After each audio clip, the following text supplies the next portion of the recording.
नमस्कार। पवित्र चैत्र नवरात्रि उपलक्षे आपण समस्त को अनेक अनेक शुभेच्छा एवं अभिनंदन जनाऊँगी।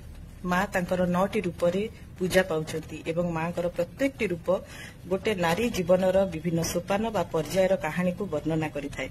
माँकर प्रथम रूपटी हेउची माँ शैलपुत्री माने से हेउचंती हिमालयकर कन्या। गोटे छोट झीयटे जेतेबेले घरे जन्म ग्रहण करिथाय शिशु अवस्था ताकर परिचय तांको माँ बापा परिचय रु ही आरंभ होइथाय। माँकर द्वितीय रूपटी हेउची माँ ब्रह्मचारिणी माने जेतेबेले माँ शिवं को पाइबा पई तपस्या करिथिले सेटा गोटे शिशु कन्या शिक्षा ग्रहण करने को दर्शाई एवं माँकर तृतीय रूपटी होउची माँ चंद्रघंटा। चंद्रशेखर शिवं को बाहा एला परे माँ चंद्रघंटार रूप धारण करथिले।